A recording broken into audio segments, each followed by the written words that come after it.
గతసారి మనం మాట్లాడిన విషయం గుర్తుందా? మన మనసు ఎక్కడుంటే మన జీవితం అక్కడికే వెళ్తుందని, ఏ ఆలోచనలతో ఉంటే అలాంటి జీవితమే వస్తుందని కృష్ణుడు చెప్పాడు. అవునమ్మా, ఫోకస్ అంటే చివరి క్షణం వరకు కూడా మనసు భగవంతుని మీదే ఉంచాలని చెప్పాడు కదా. నాకొక విషయం అర్థం కాలేదమ్మా.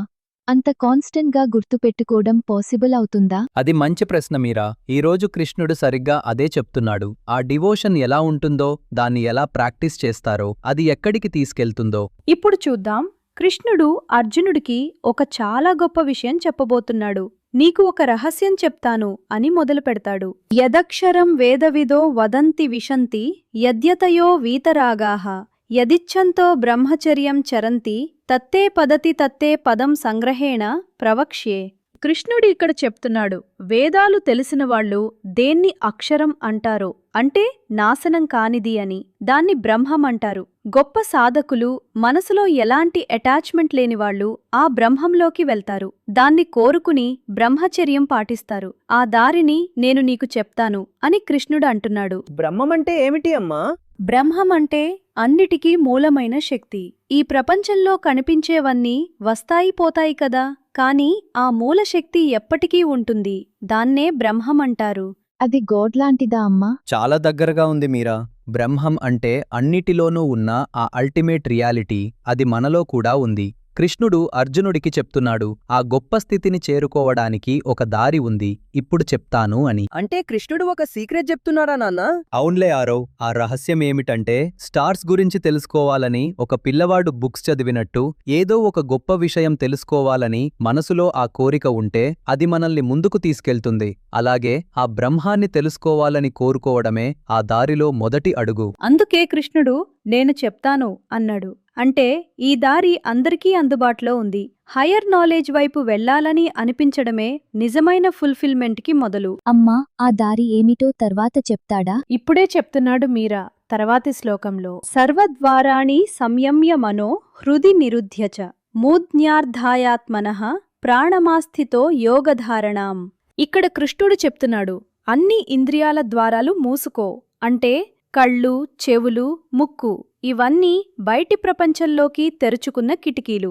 వాటిని మూసుకుని మనసును గుండె మధ్యలో నిలిపి ప్రాణాన్ని పైకి తీసుకెళ్లి ఆ యోగాస్థితిలో నిలబడు అని. అమ్మా, ఇంద్రియాల ద్వారాలు మూసుకోవడం అంటే కళ్ళు మూసుకోవడమా? కళ్ళు మూసుకోవడం ఫిజికల్గా అవుతుంది ఆరవ్. కానీ ఇక్కడ అర్థం కొంచెం లోతుగా ఉంది. మనం కళ్ళు తెరిచి ఉన్నా కూడా మనసు బయటికి పరుగెత్తకుండా ఉంచడం, అది నేర్చుకోవడమే ఇక్కడ చెప్తున్నది. ఏదైనా చేస్తున్నప్పుడు మనసు వేరే చోటికి వెళ్ళిపోతుంది కదా నాన్నా, అది అలా వెళ్లకుండా ఉంచడమా? అచ్చం అదే మీరా. హోంవర్క్ చేస్తున్నప్పుడు టీవీ గుర్తొస్తుంది, ఫ్రెండ్ గుర్తొస్తాడు, మనసు అక్కడికి వెళ్తుంది కదా, అది లోపలికి తిరిగి రావడమే ఇక్కడ చెప్తున్న యోగా. అది చాలా కష్టంగా అనిపిస్తుంది నాన్న. అవును ఆరవ్, కష్టమే. కాని కృష్ణుడు ఇంపాసిబుల్ అని చెప్పలేదు. ప్రాక్టీస్తో వస్తుందని అంటున్నాడు. ఫోకస్ చేసి కామ్గా ఉంటే మనం చాలా క్లియర్లీ చూడగలం. అది మనకి అర్థమవుతుంది. ఫోకస్ అంటే బలవంతంగా ఆపుకోవడం కాదు, మనసుకి ఒక మంచి దిశ చూపించడం. అది నేర్చుకోవడమే ఈ శ్లోకం చెప్తున్నది. ఇప్పుడు చూడండి, కృష్ణుడు ఆ ఫోకస్డ్ స్థితిలో ఏం చెయ్యాలో చెప్తున్నాడు తర్వాతి శ్లోకంలో. ఓమిత్యేకాక్షరం బ్రహ్మ వ్యాహరన్ మా మనుస్మరన్ యహ్ ప్రయాతి త్యజందేహం సయాతి పరమాం గతిం. ఇక్కడ కృష్ణుడు చెప్తున్నాడు, ఓం అనే ఒక్క అక్షరమే బ్రహ్మం. ఆ ఓంని ఉచ్చరిస్తూ నన్ను మనసులో నిలుపుకుంటూ ఎవరైనా ఈ శరీరాన్ని వదిలి వెళ్తారో వాళ్లు పరమగతిని చేరుకుంటారు అని. అమ్మా, ఓం అంటే ఏమిటి? అది ఒక్క అక్షరమే అయితే అంత స్పెషల్ ఎందుకు? ఓం అంటే ఈ యూనివర్స్ అంతటా వ్యాపించి ఉన్న ఒక సేక్రెడ్ సౌండ్. అది మొదలు, మధ్య, చివర అన్నీ కలిసిన ఒక పూర్ణమైన శబ్దం. దాన్ని నోటితో చెప్పడం కాదు, మనసంతా దాంతో నిండిపోవటం. మనం ప్రేయర్లో ఓం అంటాం కదా అమ్మా, అది ఇదేనా? అవును మీరా. మనం ఓం అని చెప్పినప్పుడు మనసు ఒక్క క్షణం సెటిల్ అవుతుంది కదా, ఆ ఫీలింగ్ గుర్తుందా? అదే ఆ శబ్దం చేసే పని. నాకు గుర్తుంది నాన్న, టెంపల్లో అందరూ ఒకేసారి ఓం అన్నప్పుడు ఏదో వేరేగా అనిపించింది. అదే అది ఆరవ్. ఆ సౌండ్లో ఒక డెప్త్ ఉంది. అది సింపుల్గా కనిపిస్తుంది కానీ మనసు లోపలికి తీసుకెళ్తుంది. సింపుల్ ప్రాక్టీసెస్కి డీప్ మీనింగ్స్ ఉంటాయి. అది ఈ శ్లోకం చెప్తున్న విషయం. అమ్మా, కృష్ణుడు నన్ను గుర్తుపెట్టుకో అని చెప్పేడు కదా, అంటే ఓం చెప్పేటప్పుడు కృష్ణుడిని మనసులో పెట్టుకోవాలా? చాలా బాగా అడిగావు మీరా. ఓం అనేది ఒక బ్రిడ్జ్ లాంటిది. ఆ శబ్దం మనల్ని ఆ డివైన్ ప్రెజెన్స్ కి కనెక్ట్ చేస్తుంది. సౌండ్తో మొదలుపెట్టి మనసు ఆ ప్రెజెన్స్లో నిలుస్తుంది. ఇప్పుడు తర్వాతి శ్లోకం చూద్దాం. అక్కడ కృష్ణుడు ఒక చాలా బ్యూటిఫుల్ విషయం చెప్తున్నాడు. అనన్యచేతాః సతతం యో మాం స్మరతి నిత్యసః తస్యాహం సులభః పార్థ నిత్యయుక్తస్య యోగినః. ఇక్కడ కృష్ణుడు అర్జునుడికి చాలా డైరెక్ట్లీ చెప్తున్నాడు. అనన్యచేతస్సు అంటే వేరే ఏ ఆలోచన లేకుండా ఎల్లప్పుడూ నన్ను గుర్తుపెట్టుకుంటూ ఉండేవాళ్లకి నేను సులభంగా దొరుకుతాను అని. అలాంటి డివోటీకి నేను చాలా దగ్గరగా ఉంటాను అని కృష్ణుడు అంటున్నాడు. అమ్మా, కృష్ణుడు నేను సులభంగా దొరుకుతాను అన్నాడు అంటే ఆయన దూరంగా ఉంటాడా నార్మలీ? అది చాలా మంచి ప్రశ్న ఆరవ్. కృష్ణుడు దూరంగా లేడు, కానీ మన మనస్సు వేరే చోట ఉంటే మనకి ఆయన కనిపించడు. ఒక రేడియో స్టేషన్ ఉంటుంది కదా, ఫ్రీక్వెన్సీ సరిగ్గా ఉంటే అందుతుంది, లేకపోతే నాయిస్ మాత్రమే వినిపిస్తుంది. మనసు ఆయన వైపు ఉంటే ఆయన వినిపిస్తాడా నాన్న? అదే కృష్ణుడు చెప్తున్నది మీరా. కాన్స్టెంట్గా ఆయన్ని గుర్తుపెట్టుకోవడం అంటే లవ్తో గుర్తుపెట్టుకోవడం, భయంతో కాదు, ఆబ్లిగేషన్తో కాదు, నిజమైన ప్రేమతో. అది ఎలా పాసిబుల్ అవుతుంది నాన్న?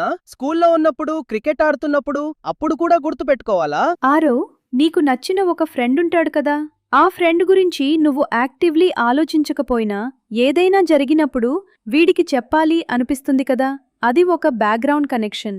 డివోషన్ కూడా అలాంటిదే. అవునా? అది నాకు అర్థమైందమ్మా. ఒక ప్లాంట్ని రోజూ నీళ్లు పోస్తే అది గ్రో అవుతుంది కదా, అలాగే ఆ కనెక్షన్ని రోజూ కొంచెం కొంచెం గుర్తుపెట్టుకుంటే అది బలంగా అవుతుంది. Remembering what matters keeps us connected. అది ఈ శ్లోకం చెప్తున్న హార్ట్. అమ్మా, కృష్ణుడు నేను సులభంగా దొరుకుతాను అన్నాడు. అది చాలా స్వీట్గా అనిపిస్తుంది. నిజమే మీరా.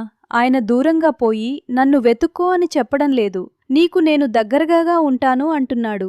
ఇప్పుడు తర్వాతి శ్లోకం చూద్దాం. ఆ డివోషన్ ఎక్కడికి తీసుకెళ్తుందో కృష్ణుడు చెప్తున్నాడు. మాముపేత్య పునర్జన్మ దుఃఖాలయం అశాశ్వతం నాప్నువంతి మహాత్మానః సంసిద్ధిం పరమాం గతాః. కృష్ణుడు ఇక్కడ చెప్తున్నాడు, నన్ను చేరుకున్న మహాత్ములు, పరమసిద్ధిని పొందినవాళ్లు మళ్లీ ఈ దుఃఖాలతో నిండిన మారుతూ ఉన్న ప్రపంచంలోకి రారు. వాళ్ళు ఆ పరమస్థితిలోనే నిలిచిపోతారు. అమ్మా, దుఃఖాలయం అంటే ఏమిటి? దుఃఖాలయం అంటే దుఃఖానికి ఇల్లు. అంటే ఇక్కడ కష్టాలు ఉంటాయి, నొప్పులు ఉంటాయి, మార్పులు ఉంటాయి అని. కృష్ణుడు ఈ ప్రపంచాన్ని బ్యాడ్ అని చెప్పడం లేదు, కానీ ఇది పర్మనెంట్ కాదు, ఇక్కడ సఫరింగ్ ఉంది అని ఆనెస్ట్గా చెప్తున్నాడు. నాన్న, మళ్ళీ రావడం ఎందుకు బ్యాడ్? మళ్ళీ పుట్టడం మంచిది కాదా? మీరా కృష్ణుడు రీబర్త్ని బ్యాడ్ అని చెప్పడం లేదు. ఆయన చెప్తున్నది, ఒక్కసారి ఆ పరమస్థితిని చేరుకుంటే ఇక మళ్ళీ ఈ సైకిల్లో తిరగాల్సిన అవసరం లేదు అని. అది ఒక ఫ్రీడమ్. అది ఏ రకమైన ఫ్రీడమ్ నాన్న? ఒక పెద్ద ఎగ్జామ్ ఉంటుంది కదా ఆరవ్, దాన్ని పాస్ అయిపోతే ఇక ఆ ఎగ్జామ్ మళ్లీ రాయాల్సిన అవసరం లేదు. అలాగే ఆ పరమస్థితిని చేరుకున్నవాళ్లు ఇక్కడ నేర్చుకోవాల్సినది అన్నీ నేర్చుకున్నారు, వాళ్లకి ఇక్కడికి తిరిగి రాయాల్సిన అవసరం లేదు. అమ్మా, మహాత్మానః అంటే ఏమిటి? మహాత్ముడు అంటే గొప్ప ఆత్మ. మనసులో డివోషన్ నిండిపోయిన వాళ్ళు, తమ నిజమైన సెల్ఫ్ని అర్థం చేసుకున్నవాళ్లు. కృష్ణుడు అంటున్నాడు, అలాంటివాళ్లు ఆ హయ్యెస్ట్ స్థితిని చేరుకుంటారు. మన నిజమైన సెల్ఫ్ని అర్థం చేసుకోవడమే నిజమైన శాంతి ఇస్తుంది. అది ఈ శ్లోకం చెప్తున్న విషయం. నాన్న, ఆ డివోషన్ ని ప్రాక్టీస్ చేయడం మనకి పాసిబుల్ అవుతుందా? కృష్ణుడు అర్జునుడికి చెప్పాడు కదదా, ఇది అందరికీ చెప్తున్నాను అని. ఈ దారి మనందరికీ ఉంది ఆరవ్. చిన్న చిన్న మూమెంట్స్లో ఆ కనెక్షన్ని ఫీల్ చేయటం, అదే మొదలు. ఈరోజు కృష్ణుడు చాలా బ్యూటిఫుల్గా చెప్పాడు. ఓంతో మొదలుపెట్టి డివోషన్తో నిలబడి ఆ పరమస్థితిని చేరుకోవచ్చు అని. అది ఫియర్తో కాదు, లవ్తో. అమ్మా, తర్వాత కృష్ణుడు ఏం చెప్తాడు? తర్వాతి శ్లోకాల్లో కృష్ణుడు ఒక చాలా సర్ప్రైజింగ్ విషయం చెప్తాడు. ఈ ప్రపంచంలో బ్రహ్మ లోకం వరకు అన్ని లోకాలు మళ్లీ వస్తాయి పోతాయి అని, కాని నన్ను చేరుకున్న వాళ్ళకి మాత్రం ఆ సైకిల్ లేదు అని. ఆ తేడా ఏమిటో, దాని వెనక ఏ రహస్యం ఉందో అది చాలా లోతైన విషయం. బ్రహ్మలోకం కూడా పోతుందా? అది ఎలా పాసిబుల్ అవుతుంది? అదే మనం హోల్డ్ చేసుకోవాల్సిన ప్రశ్న ఆరవ్.